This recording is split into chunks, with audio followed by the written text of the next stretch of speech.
So this is day 11. If I'm not incorrect, I should know how to count by now at the age of 42, but I do tend to forget numbers, which is fascinating because if I think about my past experience, I was never able to forget numbers, if you get my gist. But anyway, so I'm so happy to be here today. And today we're going to talk about a very, very important topic of conversation that is so very close to my heart, which is the 3 conversations that you have every single day in your recovery and how they're helping or how they are hindering your recovery journey.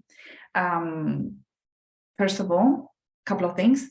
Tomorrow videos is going to be sent directly to all of you that have subscribed. You know that on Sunday, instead of being live, I simply send a recorded version of my daily lives.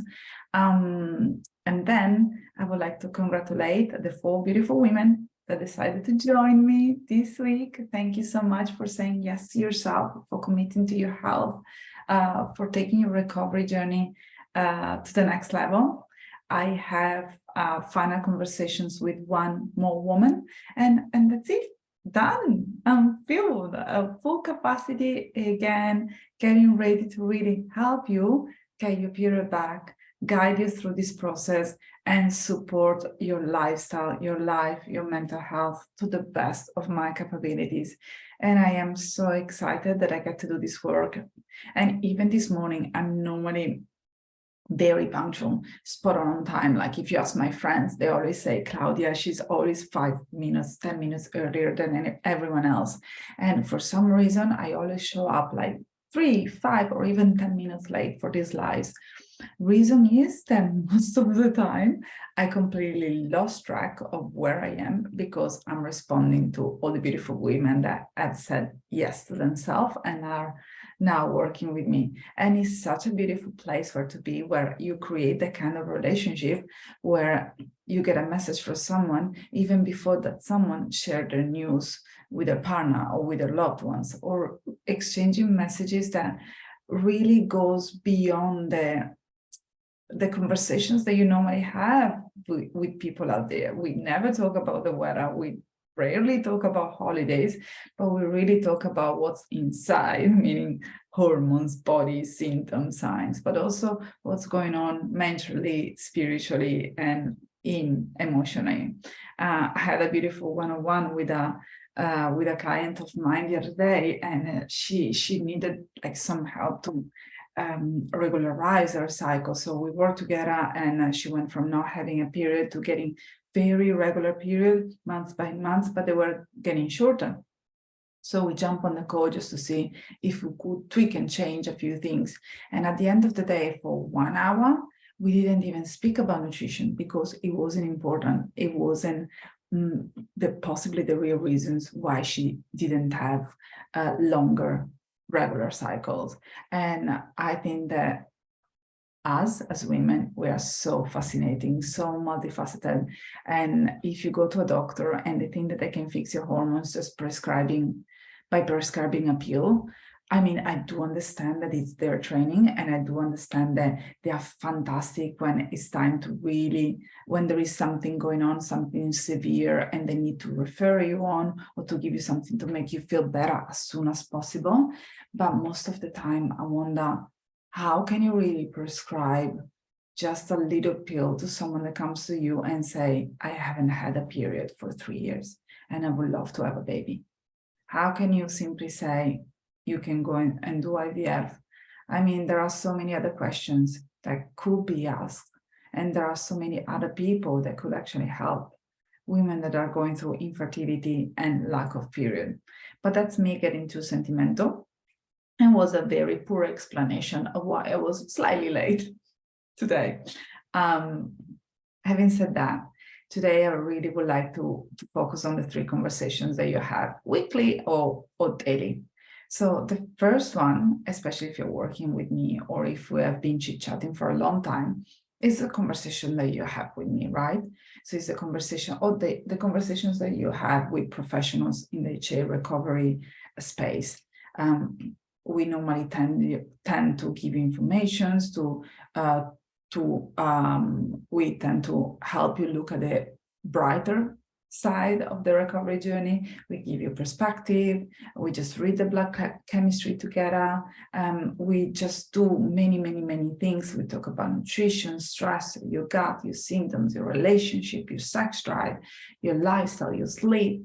And then we come up with a plan. We set goals so that you can really implement your routine. You can boost your lifestyle so that you can get the best results in the shortest amount of time.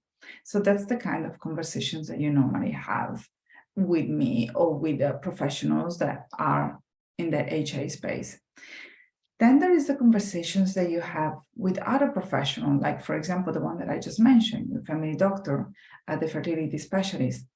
And it's really important to learn how to self-advocate for your health, because it's very easy to get dismissed. Unfortunately, I hate to say that, but when it comes to period, when it comes to infertility, when it comes to low sex drive, it's very easy for medical professionals to dismiss women. Not everyone. There are some real good eggs out there. I've been incredibly lucky to meet the most amazing, kind-hearted professionals. But if they're not well-versed in fertility, if they're not well-versed in psychology and lack of menstrual cycle or irregular periods, normally the go-to is going to be take the pill, just go and see a fertility specialist, because they don't know much else. And most of the women that work with me or that have worked with me in the past, they've always felt kind of misunderstood, belittled, pushed to the side, because the medical professional didn't spend enough time to give them answers. And that's, in most of the cases, that's also one of the reasons because they started working with me, because they wanted like more support, more guidance, more answers from a professional. And also the conversations that sometimes can happen to the medical doctor goes something like, you're not going to be able to get pregnant on your own. You create the infertility, so now we need some medications to boost your body. You may need to go on the pill to fix your hormones or to regularize your menstrual cycle. So there is lots of mismatch, right? And so if you hear this type of conversation from someone that you have been told that since you're a little girl that you need to trust because they know better, it's really frustrating to find yourself in a position where you don't want to go on the pill, you don't want to do IVF, but you have also been told that you have done this to yourself and that's the solution, right? So that's another conversations that you may have while going through the HA recovery journey. And that's also, there is also another conversations that happens with the world outside of the HA recovery journey, because if you jump on the recovery from HA support group, everyone is going to be very supportive. Everyone is going through the same journey. Everyone has their own opinion, but most of the time they come from a very kind-hearted space, right? They just want the best for everyone. And yes, obviously there is sometimes some jealousy when you see someone getting their period back in a very quick manner. But the reality is that most of the women, they're absolutely fantastic, really kind, very supportive. And I thank you all for being the way that you are. But then also there is the conversations that you may have with the people outside this universe, let's call it, that they don't know much about HA, and maybe you share with them that you need to gain weight to get your period back, and the response that you get is not always positive, especially if you're not in a completely emaciated body. Sometimes people that have, it's like when you're vegan, no one has an opinion about your diet unless you tell them that you're vegan, and then all of a sudden everyone has an opinion, even though they don't know much about the topic. But people love having opinion, and people love giving advices, right? So if you tell them, look, I haven't had a period for a very long time, and I did some research. I spoke to the doctor. The doctor told me that to jump and take the pill.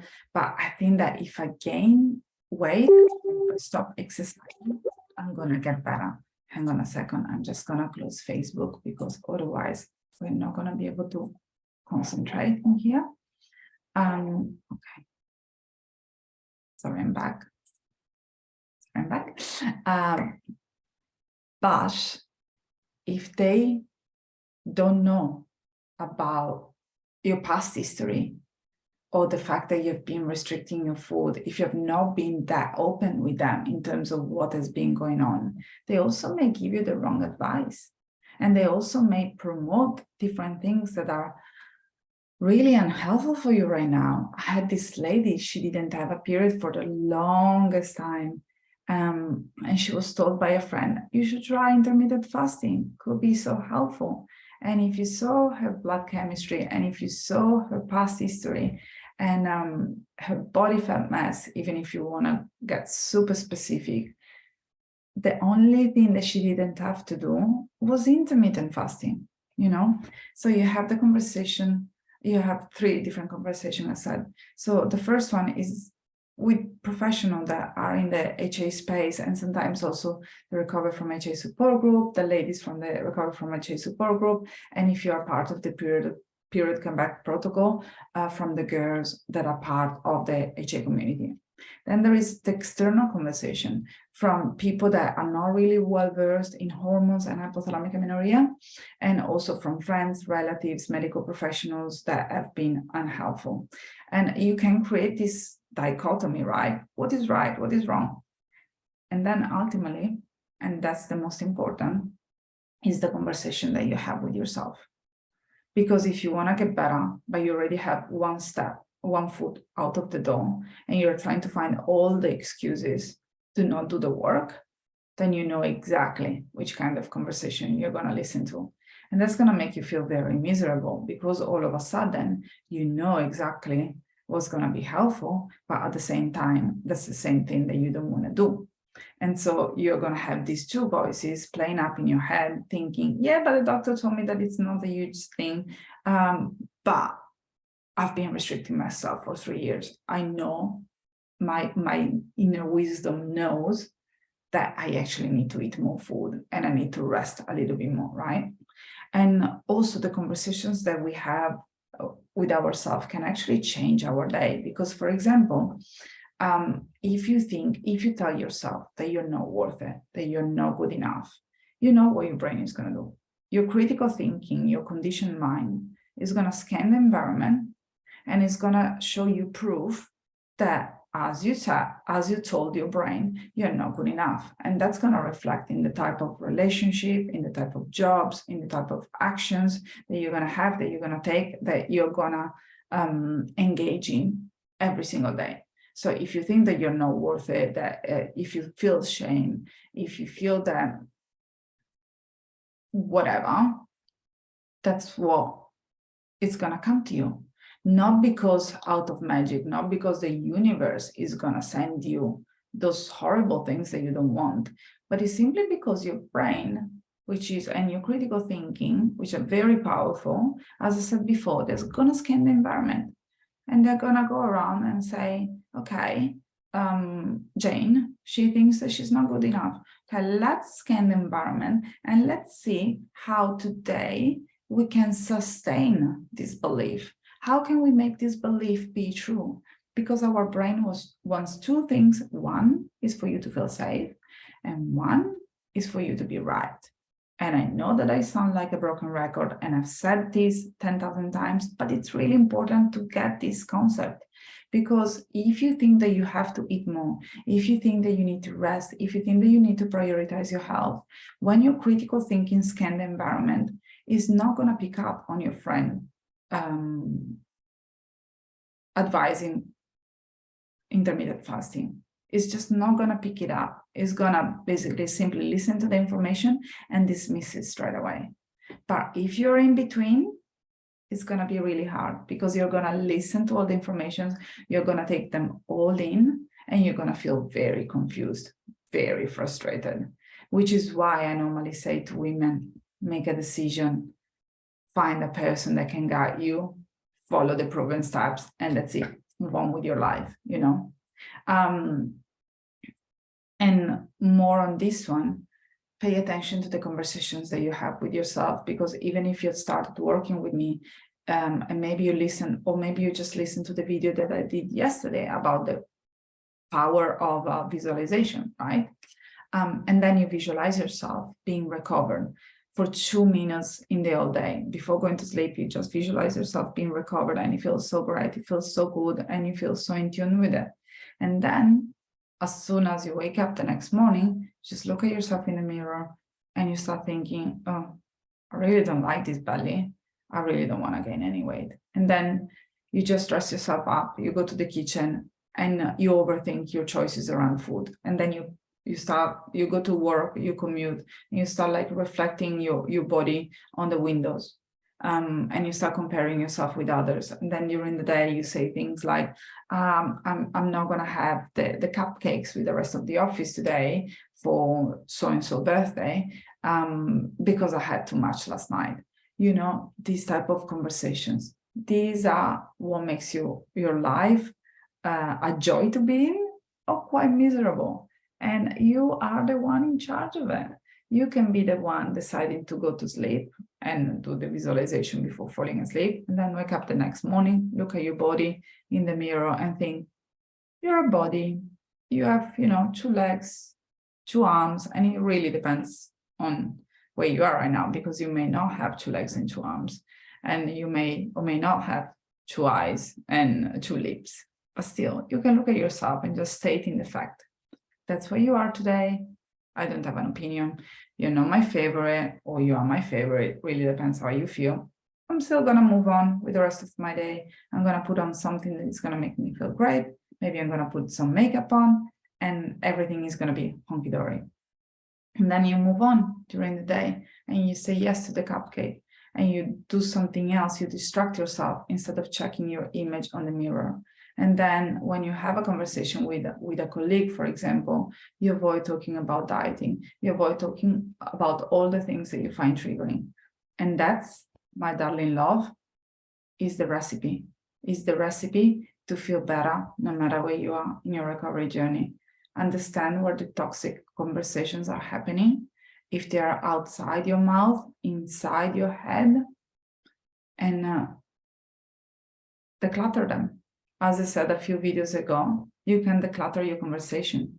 You can declutter the type of people that you spend the time with. You can declutter your brain. Just your critical thinking doesn't always have to be so strong. Right now, it's possibly on high alert. It's protecting you for so many things, and even food now could be dangerous in your eyes. But ultimately, it's up to you, my love. And I know that it's much easier to do it when you have someone that reminds you of this every single day, and when there is someone supporting you. But I truly, truly, truly believe that you can start right now, no matter what. I will send you the video tomorrow. Just remember that if I don't have your email address, you're not gonna be able to receive it. And I think that you're gonna want to tune in tomorrow, because I'm gonna talk about exercise and how it impacts your hormones. How cool is that gonna be? Bye for now.